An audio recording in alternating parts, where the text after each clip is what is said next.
Hello everyone, welcome to Indian Express explained daily prelims analysis dated September 11। पहला article discuss करते हैं।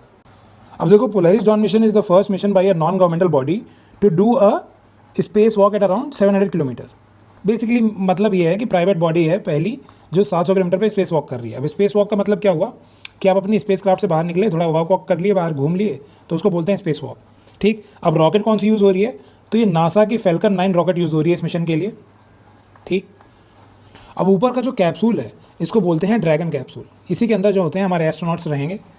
ठीक है, और ये पहले जाएगा हाइट पे, जैसे मान लो ये अर्थ है तो ये जाएगा ऑलमोस्ट 1400 किलोमीटर की हाइट पे।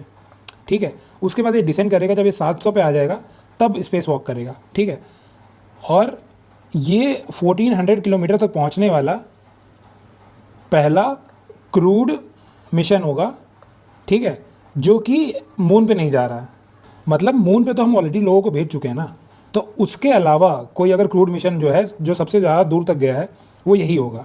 ठीक है, लेकिन स्पेस वॉक याद रखना है कि 700 किलोमीटर पे है। अब देखो, ये हमारा अर्थ होता है तो इसके आसपास मैग्नेटिक फील्ड होती है, मैंने पहले ही बता रखा है।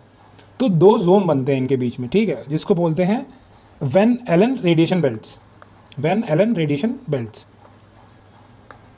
अब ये देख लेते हैं। अब देखो, वैन एलन रेडिएशन बेल्ट क्या होती है? तो अर्थ के अराउंड ऐसे मैग्नेटिक फील्ड होती है। अब इस मैग्नेटिक फील्ड में कुछ रीजन होते हैं, जैसे पहला रीजन ये हो गया, दूसरा रीजन ये हो गया, जहाँ पे high energy charge particles present होते हैं। ठीक है, और इससे होता है रेडिएशन का एक्सपोजर टू एस्ट्रोनॉट्स वगैरह जो जाते हैं इस रीजन में, तो ये उनकी हेल्थ के लिए प्रॉब्लम कॉज कर सकता है।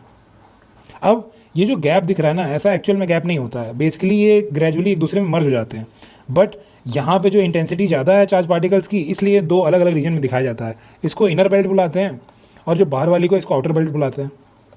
ऑलमोस्ट ये 650 किलोमीटर पर शुरू हो जाती है।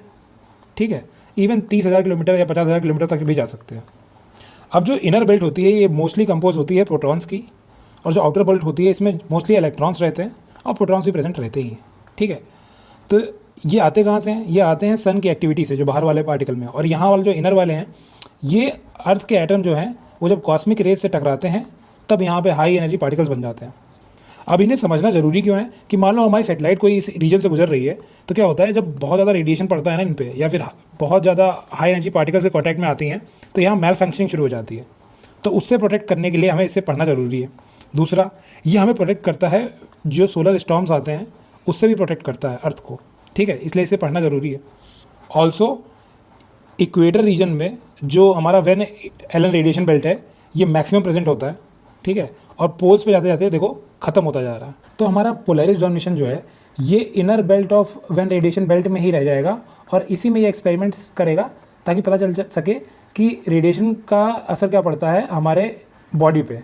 ठीक है, तो देखो ये वहाँ पे घूमने के लिए नहीं जा रहे हैं, वहाँ पे थोड़े एक्सपेरिमेंट कंडक्ट करेंगे, और जो नासा ने नया स्पेस सूट बनाया है उसको टेस्ट करेंगे। ठीक है, वो हमारे इतना काम का नहीं है। तो इसके अलावा एक चीज़ और दे रखी थी आर्टिकल में, वो था लेज़र बेस्ड कम्युनिकेशन और स्पेस एक्स का स्टारलिंक सैटेलाइट नेटवर्क। अब स्पेस एक्स जो है ये सैटेलाइट के थ्रू इंटरनेट प्रोवाइड करेगा वर्ल्ड वाइड।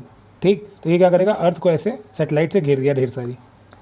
ठीक है, अब ये सैटेलाइट तुम्हें इंटरनेट देंगे, रादर देन केबल्स वगैरह का यूज़ करके या ऑप्टिक फाइबर्स का यूज़ करके हम क्या करेंगे, सैटेलाइट के थ्रू अगर इंटरनेट दें तो उसे बोलते हैं सैटेलाइट नेटवर्क। ठीक है, अब ये लेज़र बेस्ड करेगा। अब लेज़र बेस्ड कम्युनिकेशन को हम फ्री स्पेस कम्युनिकेशन भी बोलते हैं। ठीक है, क्योंकि हम इसमें क्या यूज़ करते हैं, लाइट सिग्नल्स यूज़ करते हैं बेसिकली। अब फ़ायदा क्या होता है, ये फास्टर डेटा का ट्रांसमिशन करता है, बैंडविड्थ भी ज़्यादा होती है, मतलब ज़्यादा डेटा भी ट्रांसफ़र कर सकते हैं हम। बस इसका मेजर प्रॉब्लम क्या है कि इसको लाइन ऑफ साइट चाहिए। लाइन ऑफ साइट मतलब बेसिकली एक सीधी लाइन में ये कम्युनिकेट कर सकता है, बीच में कोई ऑब्स्टिकल्स नहीं आने चाहिए। ठीक है, यही एक इसकी मेजर प्रॉब्लम है। जैसे मान लो फॉग वॉक के कंडीशन में इसका सिग्नल जो होता है वो वीक हो सकता है।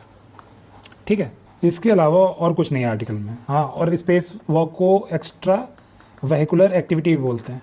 ठीक है, बस इतना ही था आर्टिकल में। अब देखो, एंटी माइक्रोबियल रेजिस्टेंस मैं बहुत बार बता चुका हूँ, इवन मैं सुपर बग्स भी बता चुका हूँ बहुत बार। अब इसका एक सब कॉम्पोनेंट होता है जिसको बोलते हैं एंटीबायोटिक रेजिस्टेंस।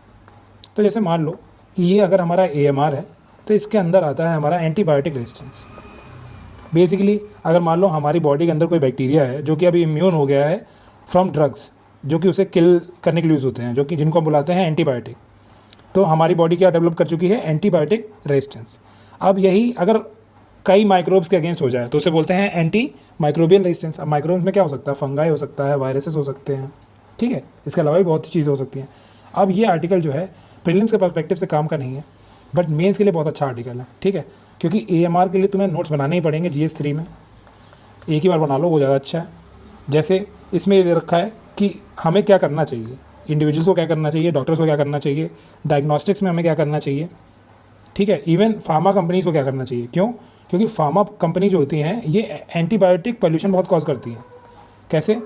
जब ये प्रोड्यूस कर रही होती हैं जब एंटीबायोटिक दवाइयाँ, तब जब इनका जो वेस्ट मटेरियल निकलता है उसमें बहुत ज़्यादा एंटीबायोटिक होता है, जिससे जो वेस्ट में माइक्रोब्स होते हैं वो डेवलप कर लेते हैं रेजिस्टेंस, ठीक है, फिर वो ट्रांसमिट हो जाते हैं पॉपुलेशन में।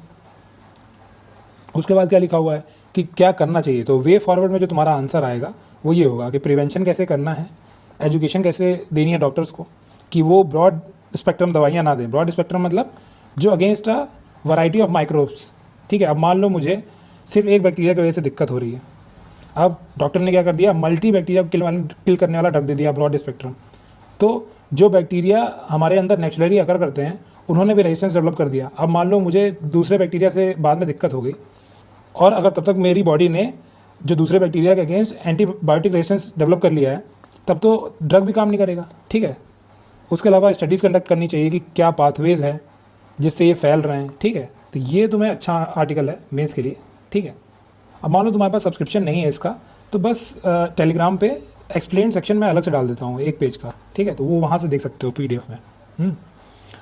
अब देखो ये MP राशिद का क्या केस है, ये हमारे लिए कोई काम का नहीं है। हमारे लिए जो बॉडी इंपॉर्टेंट है वो है NIA। अब ये बनी 2008 में, जब मुंबई अटैक्स हुए थे टेरर वाले, तब बनाया गया था इसको। तो ये स्टैट्यूटरी बॉडी है, ठीक है, और बेसिकली टेरर जो ऑफेंसेस होते हैं उनके अगेंस्ट, और एक्सप्लोजिव सब्सटेंसेस हो गया या एटॉमिक एनर्जी से रिलेटेड कोई हो गया, nuclear weapons, unlawful activities, terrorist activities, hijacking वगैरह में ये इन्वॉल्व होती है यूजली, ठीक है। आती है मिनिस्ट्री ऑफ होम अफेयर्स के अंदर, ठीक है।